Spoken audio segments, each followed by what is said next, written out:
CVR ఓం ప్రేక్షకులకు నమస్కారం. ధర్మ సందేహాలు కార్యక్రమానికి స్వాగతం. సంస్కృతి సాంప్రదాయాలకు పుట్టినిల్లు మన పుణ్య భారతి. ప్రతి మాసం ఒక ప్రత్యేకత కలిగి ఉంటుంది. సనాతన ధర్మ పరంపరలో ఎన్నో పండుగలు, నోములు, వ్రతాలు మన ఔన్నత్యాన్ని చాటి చెబుతాయి. ధర్మ శాస్త్రాలలో చెప్పిన నిగూఢమైన రహస్యాలు సామాన్యులకు అంతుపట్టవు. వాటిలో శాస్త్రీయత, పరమార్థం అంతర్లీనంగా దాగి ఉంటుంది. అలాంటి ధార్మిక సందేహాలకు చక్కని సూచనలు, మరెన్నో విషయాలను తెలియజేసేందుకు ప్రముఖ ఆధ్యాత్మికవేత్త బ్రహ్మశ్రీ ముదిగొండ శివప్రసాద్ గురువు గారు వచ్చేశారు. వారిని స్వాగతిస్తూ కార్యక్రమాన్ని ప్రారంభం చేద్దాం. నమస్కారం గురుగారు. నమస్కారం అమ్మా. గురుగారు, ముందుగా కార్యక్రమాన్ని ఒక మంచి శ్లోకంతో ప్రారంభిద్దాం. ఓం కళాభ్యాం చూడాలంకృత శశికళాభ్యాం నిజ తపఫలాభ్యాం భక్తేషు ప్రకటిత ఫలాభ్యాం భవతు శివాభ్యాం అస్తోక త్రిభువన శివాభ్యాం హరిది పునర్భవాభ్యాం ఆనంద స్ఫురత్ అనుభవాభ్యాం నతిరియం. ఓం సివిఆర్ ఛానల్ వీక్షిస్తూ ఉన్నటువంటి సహృదయన ప్రేక్షకులందరికీ కూడా ముందుగా హృదయపూర్వకమైనటువంటి శుభాకాంక్షలు, చిన్నవాళ్ళందరికీ కూడా ఆశీస్సులు. కార్తీక మాసం అయిపోయింది, మార్గశిర మాసంలో మనం ప్రవేశించాం. మీకు ఎన్నెన్నో ధర్మ సందేహాలు ఉంటాయి. ఆ సందేహాలను తీర్చుకోవడం కోసం కొన్ని కార్యక్రమాలను ఇక్కడ ఏర్పాటు చేయడం జరిగింది. ఇవాళ మీకు ఏమైనా కనుక మనస్సులో సందేహాలు ఉంటే వాటిని ప్రశ్నించండి. మాకు తోచినట్లు సమాధానం చెప్పడానికి మేము కూడా ప్రయత్నిస్తాం. అడగండి అమ్మా. ధన్యవాదాలు గురుగారు. చాలా చక్కటి శ్లోకం పాడి వినిపించినందుకు ధన్యవాదాలు. ముందుగా అసలు మార్గశిర మాసాన్ని శ్రీకృష్ణుడు మాసాన మార్గశిరోహం అని గీతలో ఎందుకు మహిమాన్వితం చేశాడు? ఆ శ్లోకానికి గల తాత్విక అర్థం ఏంటి గురుగారు? మాసానాం మార్గశీర్షోహం, ఈ వాక్యం విభూతి యోగంలో ఉందమ్మా. భగవద్గీతలో మొత్తం 18 అధ్యాయాలు ఉన్నాయి. ఈ 18 అధ్యాయాల్లోనూ ఒక్కొక్క అధ్యాయానికి ఒక్కొక్క ప్రత్యేకత ఉంది. ఒక అధ్యాయం పేరు విభూతి యోగము. ఈ అధ్యాయానికి సారాంశం ఏమిటంటే, ఈ భగవంతుని యొక్క విభూతులు, విభూతి అంటే భస్మం అని అర్థం చెప్పుకోకూడదు, ఆయన యొక్క శక్తి, ఆయన యొక్క సంపద. మనకు ఎక్కడెక్కడైతే దివ్యశక్తి కనపడుతూ ఉంటుందో అక్కడల్లా భగవతత్వం ఉన్నది అని మనం అర్థం చేసుకోవాలి. మాసానాం మార్గశీర్షోహం ఋతూనాం కుసుమాకరః అంటే ఋతువులలో నేను వసంత ఋతువును అని చెప్పాడు. చైత్ర వైశాఖ మాసములు వసంత ఋతువు. మాసములలో నేను మార్గశిర మాసాన్ని అని చెప్పాడు. ఎందుకు అలా చెప్పవలసి వచ్చింది స్వామి? దీన్ని బాగా వివరించాలంటే కొంచెం లోతుగా వెళ్ళాలమ్మా. ఈ మార్గశీర్ష మాసము ఒకప్పుడు ప్రథమ మాసం అయ్యుండేది అని మన వాళ్ళు ఊహిస్తూ ఉన్నారు. అంటే దీనికి ఇంకొక అర్థం, ఇంకో రూపంలో చెప్పుకోవాలంటే క్యాలెండర్ ఎప్పుడు ఒకే రూపంలో ఉండదు. ఇప్పుడు చైత్రమాసంలో మనకు ప్రారంభం అవుతుంది అనుకోండి. చైత్రం వైశాఖం, జ్యేష్టం ఆషాఢం, శ్రావణం భాద్రపదం, ఆశ్వీజం కార్తీకం, మార్గశిరం పుష్యం. చైత్రమాసం వసంత ఋతువు, మార్గశిరం పుష్యం ఈ 2 నెలలు గనక కలిసినట్లయితే దీన్ని హేమంత ఋతువు అంటారు. ఎప్పుడో బహుశా భగవద్గీత 5000 ఏళ్ల నాటిది కదా. భగవద్గీత పుట్టి ఇప్పటికి 5000 ఏళ్ళు అయింది. అంటే కృత్తికా యుగంలో భగవద్గీత పుట్టి ఉంటుంది అని ఊహిస్తున్నారు మన వాళ్ళు. కృత్తికా యుగంలో భగవద్గీత పుట్టినప్పుడు మార్గశిర మాసానికి ప్రాధాన్యం ఎక్కువగా ఉండేది, చైత్ర మాసానికి కాదు. అంటే క్యాలెండర్ అనేది రివాల్వ్ అవుతూ ఉంటుంది. ఈ క్యాలెండర్ రివాల్వ్ అవుతూ ఉన్నప్పుడు మీకు ఒక చిన్న ఉదాహరణ చెప్తాను. మొన్న మనకి దీపావళి పండుగ వచ్చింది కదమ్మా, కదా. ఆ దీపావళి పండగ ఒకప్పుడు ఉగాదిగా ఉండేది.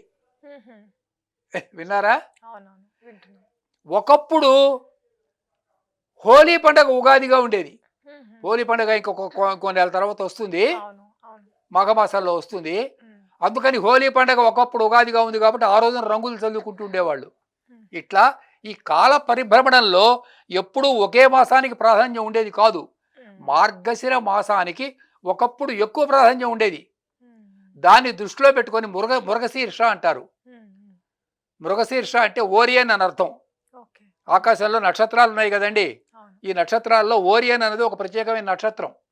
కాబట్టి ఈ మృగశీర్ష నక్షత్రానికి ప్రాధాన్యం ఎప్పుడైతే ఉంటుందో అప్పుడు దానిని మార్గశీర్ష మృగశీర్ష మార్గశిర అంటే నక్షత్రాన్ని బట్టి నెలకు పేరు వస్తూ ఉంటుంది. ఇట్లా మార్గశీర్ష మాసానికి ఎప్పుడు బాగా అంటే శ్రీకృష్ణుడు భగవద్గీత రాసే నాటికి ఈ మాసానికి ఎక్కువ ప్రాధాన్యం ఉన్నది. ఋతువులలో వసంత ఋతువునని చెప్పాడు ఆయన. అంటే చైత్రమాసం, చైత్ర వైశాఖములు వసంత ఋతువు అంటే స్ప్రింగ్ అంటాం మనం.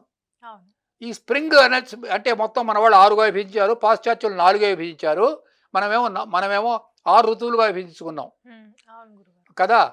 ఈ స్ప్రింగ్ అన్నటువంటిది వసంత ఋతువు. అప్పుడు చెట్లు చక్కగా చిగురించి అప్పటికి చలంతా కూడా వెళ్ళిపోతుంది, ఆకురాలే కాలం కూడా వెళ్ళిపోతుంది, నూతన సృష్టి ప్రారంభం అవుతుంది.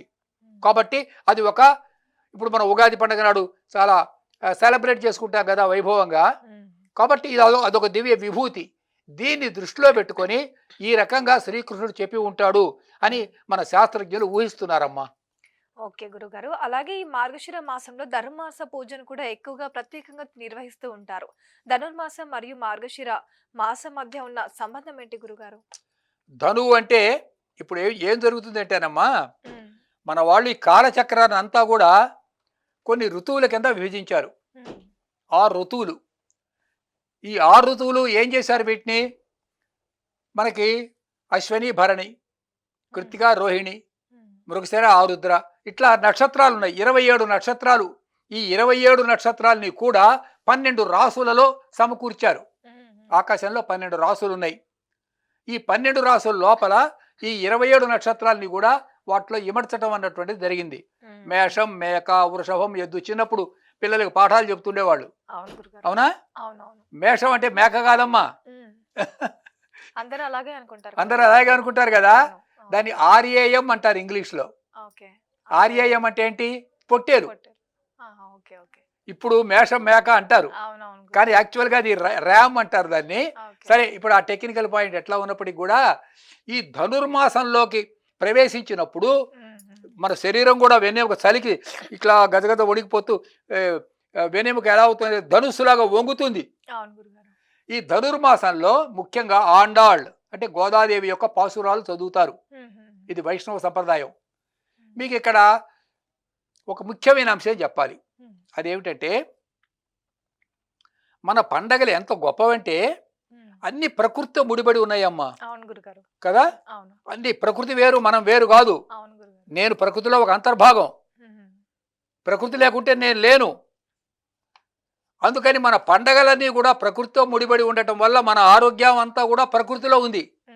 అంటే we're identified with our mother nature. దాని ప్రకృతి మాత అంటాం మనం కదా.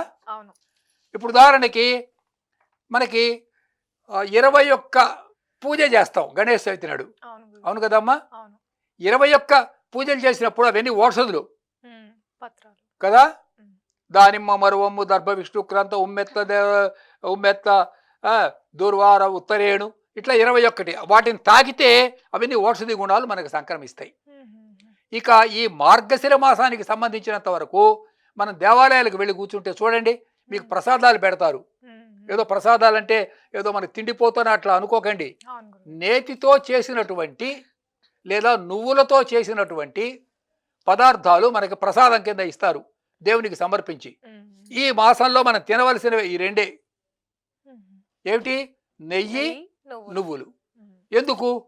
ఎందుకంటే శరీరానికి ఉష్ణతత్వం కావాలి. ఇప్పుడు ఫార్చునేట్లీ వీఆర్ ఇన్ ఇండియా. ఇండియాలో ఏదో కొన్ని ప్రదేశాల్లో మాత్రమే మైనస్ టెంపరేచర్ ఉంటుంది, కానీ మిగతా చోట్ల అన్ని చోట్ల మైనస్ టెంపరేచర్ ఉండదమ్మా. కానీ ఫారిన్లో ఎప్పుడు మైనస్ టెంపరేచరే ఉంటుంది. అయినప్పటికీ కూడా మనకి చలి ఎక్కువ. ఇప్పుడు ఉదాహరణకి మనకి హైదరాబాద్లో ఉన్నాము, మనకి ఇక్కడ ఈ చలే భరించలేకపోతున్నాం. ఇక హిమాలయాల వాళ్ళ సంగతి చెప్పక్కర్లేదు. కాబట్టి శరీరానికి సహజమైన ఉష్ణోగ్రత రావాలి అంటే నువ్వుల నూనె వాడాలి. తిల్ అంటారు కదా. తిల్ అంటే నువ్వులు. తిల్ సంక్రాంతి అని కూడా అంటారమ్మా. కాబట్టి నువ్వుల నూనె శరీరంలో పడుతూ ఉండాలి. శరీరానికి నువ్వుల నూనె పూసుకుంటూ ఉండాలి. అదేవిధంగా నెయ్యితో చేసిన పదార్థాలు, నెయ్యితో చేసిన చక్కెర పొంగలి, నెయ్యితో చేసిన పొంగలి, నెయ్యితో చేసినటువంటి ఈ దేవాలయాలకు వెళ్తే ఇవే కదా ప్రసాదాలు పెడతారు. అవి తిన్నప్పుడు మన శరీరానికి తుష్టి, పుష్టి, ఆరోగ్యం, ఈ ఆరోగ్యంతో పాటు భగవంతుని యొక్క అనుగ్రహం కూడా కలుగుతాయి. కాబట్టి ధనుర్మాసం లోపల మనకు కావలసినటువంటి శరీరంలో లోపించిన ఉష్ణతత్వాన్ని తిరిగి పూరించుకోవడం కోసం మన ప్రసాదాలు కూడా ప్రకృతిలో ఉన్నటువంటి సహజమైనటువంటి ఉష్ణతత్వం కలిగినటువంటి పదార్థాలను స్వీకరించడం జరుగుతుంది. మార్గశిర మాసం విష్ణువుకు చాలా ప్రీతికరమైన మాసం. అందుకని ద్రవిడ సంప్రదాయం లోపల ఆండాళ్ళు అంటే లక్ష్మీదేవి. లక్ష్మీదేవికి ఆండాళ్ళు అని ఇంకో పేరుంది, ఆవిడకే గోదాదేవి అని ఇంకొక పేరుంది. తమిళ సంప్రదాయంలో ఈ పాసురాలు ఉంటాయి. ఈ పాసురాలు మాయినై ఇవి ఒక్కొక్క పాసురం ఒక్కొక్క రోజు చదువుతారు. ఇలా నెల రోజులు చదువుతూ వడమధురై మైందనై, వడ అంటే దక్షిణం, ఉత్తరం, తెన్ అంటే దక్షిణం. కాబట్టి ఉత్తర ప్రాంతంలో ఉన్నటువంటి ఆ మధురై అంటే మధురై దక్షిణంలో ఇంకో మధుర ఉంది కదా, దాని గురించి కాదు, ఉత్తర ప్రాంతంలో ఉన్నటువంటి మధుర. కాబట్టి విష్ణుమూర్తిని ఆరాధిస్తూ ఆ గోపికలు పాడుతున్నటువంటి పాటలు ఏవైతే ఉన్నావో వాటిని పాసురములు అంటారు. ఈ పాసురములన్నీ కూడా చదివి ఆండాళ్ పాసురములు ఒక్కొక్కటి చదివి వాళ్ళు పూజ చేసుకుంటూ ఉంటారు. ఇది ఒక రకంగా దైవారాధన, నక్షత్రారాధన ప్లస్ ప్లస్ ప్రకృతి యొక్క ఆరాధన కదా. ప్రకృతిని ఎందుకు ఆరాధిస్తున్నాం మనం అంటే మనకు తిండి పెడుతున్నది ప్రకృతి. మనం వేరు, ప్రకృతి వేరు కాదమ్మా. ఓకే గురుగారు, అలాగే ఈ మాసంలో ఎక్కువగా అల్పాహారాన్ని ఉదయాన్నే ఉషోదయ భోజనం ఆచారం ఎలా ఏర్పడింది, అలాగే ఏ పురాణంలో దీనికి ఆధారం కనిపిస్తుంది అంటారు? ఇప్పుడు మనకి కొన్ని కొన్ని శాస్త్ర గ్రంథాలు ఉన్నాయమ్మా. వ్రత కల్పద్రుమము అనే ఒక పుస్తకం ఉంది, నిర్ణయ సింధు అని ఇంకో పుస్తకం ఉంది. అలాగే వ్రతాలన్నిటినీ చెప్పేటటువంటిది ధర్మ సింధు అనేటువంటిది ఇంకో గ్రంథం ఉంది. వీటిల్లో ఏ పండగ ఎలా చేసుకోవాలి, ఎప్పుడు చేసుకోవాలి, ధర్మ సందేహాలు ఏమన్నా వస్తే వాటిని ఎట్లా తీర్చుకోవాలి, ఇవన్నీ అందులో ఇంతకుముందు చాలా స్పష్టంగా చెప్పారు. These books are available today in our market. తెలుగులో కూడా దొరుకుతాయి ఈ పుస్తకాలు. వాటి పేర్లు మళ్ళీ చెప్తాను. వ్రత కల్పద్రుమము, ధర్మ సింధు, నిర్ణయ సింధు, ఈ పుస్తకాలలో చెప్పారు. మీకు ఒక సింపుల్ లాజిక్ చెప్తానమ్మా. చెప్పండి గురుగారు. ఏమిటంటే చలి ఎక్కువగా ఉందనుకోండి, ఆకలి ఎక్కువగా అవుతుందా? కదా. టీ తాగాలనిపిస్తూ ఉంటుంది. ఊరికే టీ తాగాలనిపిస్తూ ఉంటుంది. అన్నం ఎక్కువగా తినాలనిపిస్తుంది. ఒకవేళ తిన్న జీర్ణం కాదు. అదే ఉదాహరణకి ఎండాకాలం ఉందనుకోండి, మే నెల, మీరు మామిడి పళ్ళు ఎన్ని తిన్నా హరించుకొని పోతుంది, జీర్ణం అవుతూ ఉంటుంది. ఎందువల్లనంటే బయట ఉష్ణోగ్రత ఎక్కువగా ఉంటుంది కదా. బయట ఉష్ణోగ్రత ఎక్కువగా ఉన్నప్పుడు మనం ఏం తిన్నా సరే జీర్ణశక్తి బాగా పనిచేస్తుంది. జీర్ణశక్తి తక్కువగా ఉన్నప్పుడు ఆహార నియమాలు ఎక్కువగా పాటించాలి. ఇది శరీర ధర్మం అన్నమాట. అందుకని ఉదయం పూట అల్పాహారం తీసుకోవటం. నిన్నటి వరకు కార్తీక మాసంలో ఏం చేసామో చూడండి, ఏకభుక్తం అన్నారు కార్తీక మాసంలో. అవునా? కార్తీక మాసం వన సమారాధనలు చేస్తారు. ఏకభుక్తం అంటే ఏంటి? నక్తం అంటారు కదమ్మా. నక్త అంటే ఏంటమ్మా? నక్తము అంటే ఆ పదానికి అర్థం ఏమిటండి? నక్త అంటే నైట్, NIGHT, నైట్ అంటారు ఇంగ్లీష్లో. నక్త అంటే నైట్ అంటే రాత్రి భోజనం చేయాలి, పగలు ఉపవాసం ఉండి. ఇదే అరేబియాలో కూడా చేస్తారు వాళ్ళు. అరేబియాలో కూడా వాళ్ళు పగలంతా ఉపవాసం ఉండి సాయంత్రానికి దాన్ని బ్రేక్ చేస్తారు ఉపవాసాన్ని. అవునా? ఆ పండుగను ఏమంటారు వాళ్ళు? రంజాన్. కరెక్ట్, సరిగ్గా చెప్పారు. కాబట్టి పేర్లు వేరైనప్పటికీ కూడా వాటి అర్థం ఏమిటంటే శరీరానికి ఆరోగ్యకరంగా ఉండటం కోసం ప్రతిరోజు ఏం చేస్తారు పిల్లలు? పొద్దునే తింటారు, మధ్యాహ్నం తింటారు, మరి సాయంత్రం భోజనం చేస్తారు. అలా తినొద్దురా నాయన, ఈ ఋతువులో జాగ్రత్తగా ఉండాలి ఆరోగ్యానికి, అలా జాగ్రత్తగా ఉండకపోతే అనారోగ్యం వస్తుంది అన్న దృష్టితో ఏం చేశారంటే ఆహార నియమాలు పాటించాలి అని చెప్పారమ్మా. ఓకే గురుగారు, అలాగే ఈ గోపికలు శ్రీకృష్ణునిపై భక్తిని వ్యక్తపరిచే కాత్యాయని వ్రతం కూడా ఈ మాసంలోనే ఎందుకు చేసినట్లు భాగవతంలో పేర్కొన్నారు గురుగారు? మీరు మంచి ప్రశ్న అడిగారమ్మా. కాత్యాయని వ్రతం అనేది శైవ సంప్రదాయం అమ్మా. శైవ సంప్రదాయంలో కాత్యాయని వ్రతం ఇదే ఋతువులో చేస్తారు. గోపికలు వైష్ణవ సంప్రదాయం అమ్మా. రుచీనాం వైచిత్ర్యాత్ అన్నారు. అంటే ఏమిటి ఆ మాటకు అర్థం? ఇప్పుడు మీ ఇంట్లో ఇవాళ మీరు ఏం కూర వండుకున్నారమ్మా? పప్పు గురుగారు. ఏమండి? పప్పు. పప్పు. ఏం పప్పు? చుక్కకూర పప్పు. చుక్కకూర పప్పు. మా ఇంట్లో మేము చుక్కకూర పప్పు వండుకోలే. ఎందుకని? మీకు అది ఇష్టం, అవును నాకు ఇది ఇష్టం, అవును నాకు ఇష్టమైందే మీరు అందరూ వండుకోవాలని నేను శాసించకూడదు. అవును గురుగారు. మనకి స్పిరిచువల్ డెమోక్రసీ అంటారమ్మా. స్పిరిచువల్ డెమోక్రసీ అంటే ఏంటి? దైవ భక్తి ప్రజాస్వామ్యం, ఓకే ఆధ్యాత్మిక ప్రజాస్వామ్యం భారతదేశంలో ఉంది. ఎవరికి ఏది ఇష్టమైతే వాళ్ళు చేసుకోవచ్చు. శైవులు కాత్యాయని వ్రతం చేసుకుంటారు. ఏమ్మా, శైవులు కాత్యాయని అంటే అమ్మవారు కదా, గౌరీదేవి కదా. వైష్ణవులు ఆండాళ్ళు వ్రతం చేసుకుంటారు. You are having so much freedom in India. Such freedom is not there in anywhere on the globe except in India కదా. కాబట్టి కాత్యాయని వ్రతం అంటే అమ్మవారికి కూడా ఈ మాసం చాలా ప్రేమకరమైంది. పార్వతీదేవికి అనగా గౌరీదేవికి చాలా ఇష్టమైన మాసం కాబట్టి కాత్యాయని వ్రతం చేస్తారమ్మా. అదే విధంగా మనం ఇప్పుడు ఈ మాసంలో ఎక్కువగా ఆలయాలలో ప్రత్యేకంగా నైవేద్యం అందించే చక్కెర పొంగలి ఇలాంటివన్నీ కూడా పొంగలి కూడా ఎక్కువగా మనం చూస్తూ ఉంటాం. దీని ప్రామాణికత ఏంటంటారు గురుగారు? దీనికి సమాధానం మీకు ఇందాక నేను చెప్పేశానమ్మా. మనం తినే ప్రసాదాలన్నీ కూడా ఆ ఋతువులోని ఆరోగ్య సూత్రాలకు సంబంధించినవి.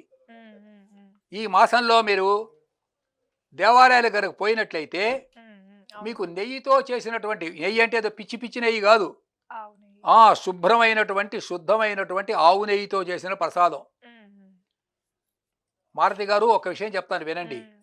మన దురదృష్టవశాత్తు మనకి మంచి మంచి ఆహార పదార్థాలు దొరకటం లేదు, కల్తీ పదార్థాలు దొరుకుతున్నాయి. అవునా? మీకు తెలుసు కదా, దేవాలయాల్లో కూడా కల్తీ నెయ్యితో చేసిన పదార్థాలు. అది పెద్ద కాంట్రవర్సీ అయింది. అవునా? కాబట్టి ఇప్పుడు నేను చెప్పొచ్చింది ఏమిటంటే, నెయ్యితో చేసిన పదార్థాలు వాటితోనే నైవేద్యాలు పెడతారు ఈ మాసంలో. చక్కెర పొంగలి, లేకపోతే పులగం, లేకపోయినట్లయితే చుండలు అంటే శనగలు, శనగలు పెడతారు. ఇంకా ఏం పెడతారమ్మా ఈ మాసం లోపల? దేవాలయంలో మనకి పులిహోర పెడతారు, మామూలు ఒట్టి పొంగలు పెడతారు. వీటన్నిటిలో కూడా నెయ్యి పడుతుంది, స్వచ్ఛమైన నెయ్యి పడుతుంది. ఇప్పుడు మీ ఇంట్లో చేసుకోవడానికి మీకు ఆర్థికమైన స్తోమత లేనప్పుడు దేవాలయంలో చేసినప్పుడు సామూహికంగా అక్కడ వెళ్ళిన వాళ్ళందరికీ కూడా తలా కొంచెం ఆ పొంగల్ ప్రసాదంగా పెట్టారనుకోండి, అది తినేసి ఇంటికి వస్తారు. దానివల్ల మీకు ఆరోగ్యం కుదటపడుతుంది, ఏమి అనుమానం లేదు. కాబట్టి నేతితో చేసినటువంటి చక్కని పొంగలి ఈ సీజన్లో ముఖ్యంగా తినాలి. అలాగే ఇతర ప్రసాదాలలో కూడా ఇదే అంతరార్థం ఉన్నది. ప్రతి ప్రసాదము కూడా ఒక ఆరోగ్య సూత్రానికి సంబంధించినదమ్మా. చూసారు కదండి, ఇది వాటి ధర్మ సందేహాలు కార్యక్రమం. మళ్ళీ మరిన్ని అంశాలతో మీ ముందుకు వస్తాం. అంతవరకు చూస్తూనే ఉండండి CVR ఓం ఛానల్. నమస్కారం.